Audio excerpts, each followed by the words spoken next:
Mais attention, hein, je suis pas née comme ça. Ils me disent toujours, c'était prévu. Vous n'êtes pas malade, vous êtes médium. Mais ce sont des gens, soit qui ont vécu ici. Je continue à avoir beaucoup de recul par rapport à ce monde. Des personnes, pas manipulées.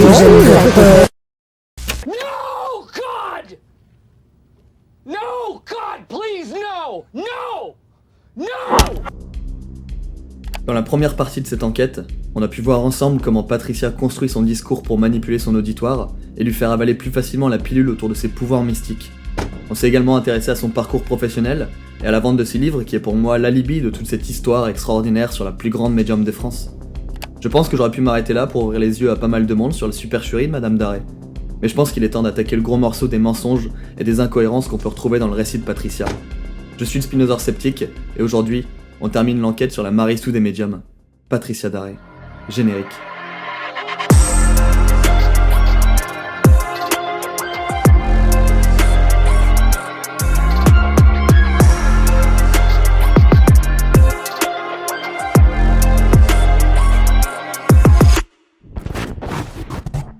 Je voulais éviter d'enfoncer des portes ouvertes, mais j'aimerais quand même rappeler que la vie après la mort, tout le monde veut y croire.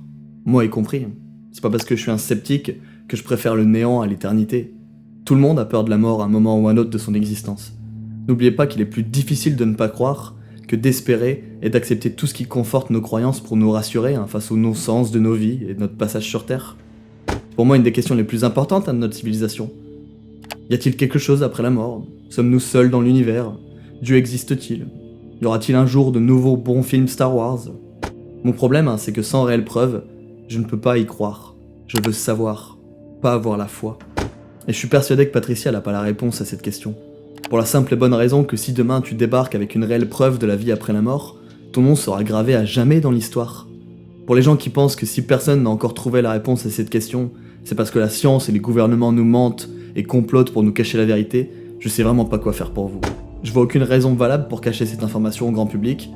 Pas froisser les différentes religions, ils auraient probablement tous tort dans tous les cas.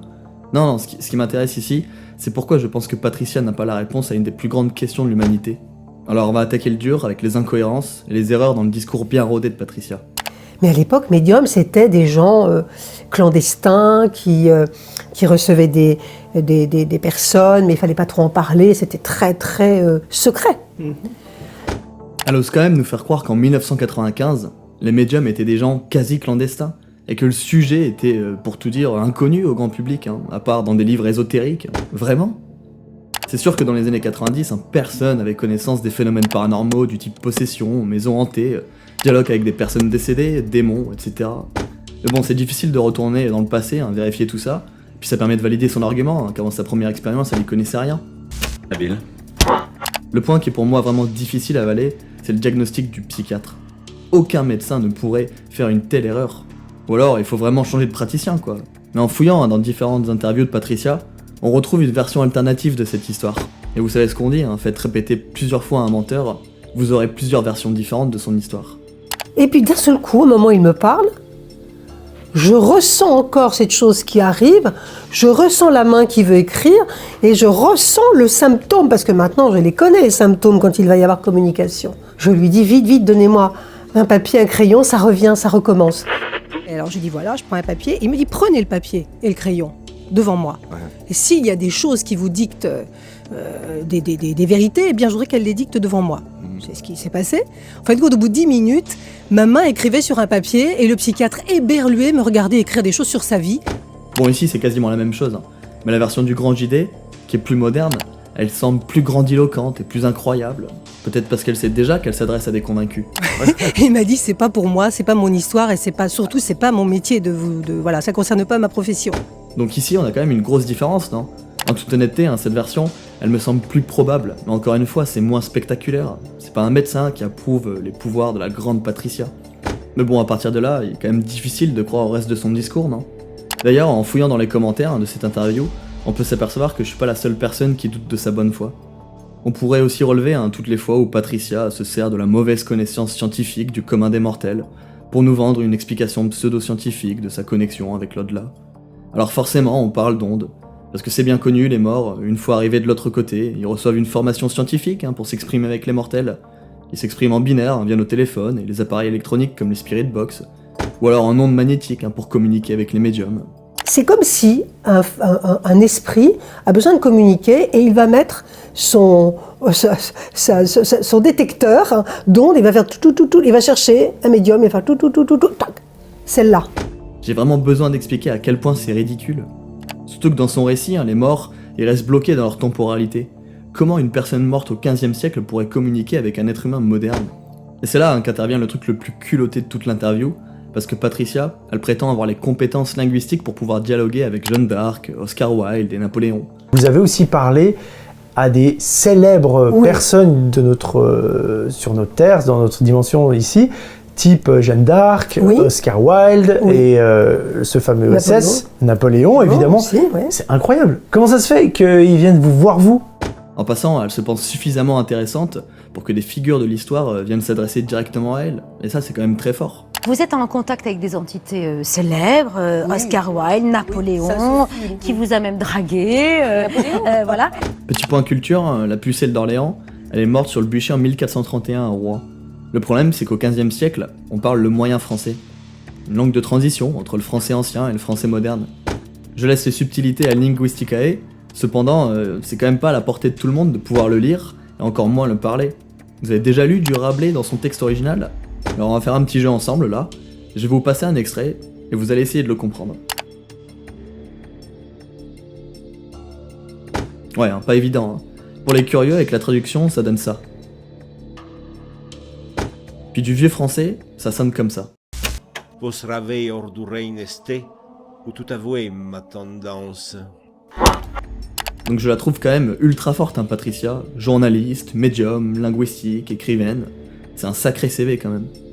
Mais bon, dans une autre interview de C'est à vous en 2016, elle prétend même réussir à parler avec un mérovingien qui s'exprime en milatin. Vous cohabitez d'ailleurs, ce que vous racontez dans votre livre, avec un certain Marcellus qui vivait au temps des Mérovingiens. Qui apparemment vit habite à cette chez vous. époque-là, qui habite la petite maison que j'ai achetée il y a 2 ans.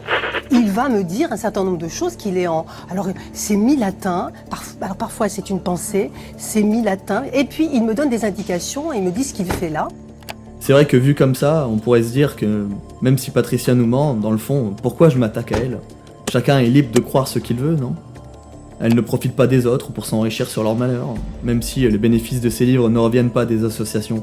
À la fin, vous achetez quand même un livre, donc on pourrait pas vraiment considérer ça comme une arnaque, non? Et c'est tout à fait vrai. Non, le point qui m'a vraiment agacé, je l'ai laissé de côté volontairement, histoire de terminer en beauté. Parce que voilà, les croyances, quand elles commencent à vouloir empiéter sur les plates-bandes de la science, là ça m'emmerde. Et notamment dans le domaine médical, parce que Patricia, elle prétend aussi être possédée par l'esprit d'un docteur décédé en 1937. Et vous expliquez dans cet ouvrage être en contact avec un médecin britannique, le docteur William Lang, décédé en 1937. Et ce qui est plus étonnant, voire même, je vous dis sincèrement, inquiétant, vous pratiquez des interventions médicales en étant téléguidé par l'esprit du docteur Lang. Voire inquiétant. C'est bien l'une des rares fois où je suis d'accord avec Anne-Elisabeth Lemoine. Et franchement, si c'est vrai, c'est tellement grave. Ce qui me tue quand même, c'est la tête du docteur Jean-Michel Cohen juste à côté. Il a envie d'hurler de rire. Bienvenue sur la chaîne Jean-Michel Cohen, la chaîne où on ne vous parle que de nutrition et où on ne vous raconte jamais de salade. Mais pour Patricia, le problème ici, c'est juste la formulation. C'est pas grave de se prendre pour un médecin parce qu'on est possédé par un esprit. Ce qui est grave, c'est la façon dont on l'annonce. Vraiment. Comme ça, c'est... Oui, ça provoque évidemment mais oui, des réactions très bien hostiles. sûr, et c'est vrai que le problème, c'est la formulation. Le faire, c'est bien, mais le comprendre ou le formuler, ça serait encore mieux et j'arrive pas à le formuler. On retrouve bien ici Patricia, la communicante et la vendeuse de tapis, à jouer sur les mots pour nous vendre sa soupe. Et franchement, En Marche pourrait la recruter pour être porte-parole du gouvernement en temps de crise, ça vaudrait le détour. Et vous savez quoi? Moi, je sais pas utiliser un masque. Je pourrais dire, je suis ministre, je me mets un masque. Mais en fait, je sais pas l'utiliser. Mais on touche quand même le fond ici. Et le pire, c'est qu'elle nous dit sans vaciller que les effets de ces opérations magiques du Saint-Esprit, on ne peut les contester. Non mais sérieux, c'est du foutage de gueule. La première réaction, c'est qu'ils dorment. Ils s'endorment. Alors moi, je suis stupéfaite. Il y a toujours moi, spectateur, qui regarde cette chose et qui ne comprend pas ce qui se passe. Mais il y a des effets. Et ces effets, on ne peut pas les contester. Sans même parler du fait que c'est complètement illégal de se prendre pour un médecin sans diplôme ni compétences, et que si elle intervenait réellement en tant que praticienne, théoriquement, on pourrait la poursuivre en justice. Faut quand même oser la sortir, celle-ci. Déjà, se faire draguer par Napoléon, c'était du sensationnalisme, mais là, on est vraiment dans le speech d'un blockbuster hollywoodien. Et en parlant d'Hollywood, toutes ces histoires en a bien des traits, parce que ce scénario-là de la médecine par possession, c'est du repompage, c'est juste un remake d'un autre charlatan avant elle. Parce qu'en recherchant des informations sur ce soi-disant William Lang, la seule source que j'ai trouvée, c'est une autre histoire obscure d'un médium qui se prenait pour un médecin possédé par ce dit Monsieur Lang. Et oui, désolé de vous décevoir, pour les personnes qui auraient voulu se faire soigner le cancer par la toute-puissante Patricia, mais le coup du médecin là, c'est une invention de George Chapin, mort en 2006, un autre médium qui se prenait pour un auteur à succès et qui a publié 2 livres sur le sujet, dont notamment Le chirurgien de l'au-delà, sorti en janvier 1978. D'ailleurs, on profitera pour souligner que c'est bien vrai, en 1995, les médiums, c'était vraiment des clandestins, à tel point qu'en 1978, on retrouvait déjà des bouquins traitant du sujet, mais bon, on n'est pas à un mensonge près, quoi. J'imagine qu'elle a dû le lire, et elle s'est dit que c'était un bon speech bien spectaculaire à rajouter dans son prochain best-seller. Après tout, vu qu'il est mort, il y a prescription pour le plagiat, non ?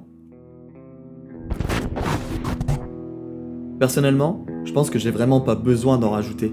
Il y a tellement de choses que j'ai omises pour éviter que l'enquête ne dure 5 heures, mais si vous voulez creuser, vous retrouverez toutes les sources dans la description de cette vidéo et de la première partie. Et je vous encourage vraiment à le faire. J'ai aussi rajouté la vidéo de Captain & Co, un autre youtubeur qui revient sur l'interview du Grand JD avec d'autres arguments que les miens, et je vous encourage également à la visionner. Ne me croyez pas sur parole, et faites-vous votre propre idée. Je suis pas là pour vous dire quoi penser ni croire, mais si je peux vous aider à muscler votre esprit critique, c'est déjà une victoire pour moi. J'ai toujours pas compris ce que recherche vraiment Patricia, que ce soit la célébrité, l'argent, l'attention ou qu'elle soit réellement sincère. Ce qui est certain, c'est que je ne peux décemment pas croire à la vérité qu'elle essaye de nous vendre. Alors si ça vous a plu et que vous êtes encore là, déjà merci de m'avoir écouté jusqu'au bout. Si vous n'avez pas vu la première partie de cette enquête, je vous encourage vraiment à la visionner pour avoir tout le contexte et tous les enjeux. N'oubliez pas l'abonnement, le like, le commentaire, vous connaissez les bails, et nous on se retrouve une prochaine fois sur internet. Tchuss.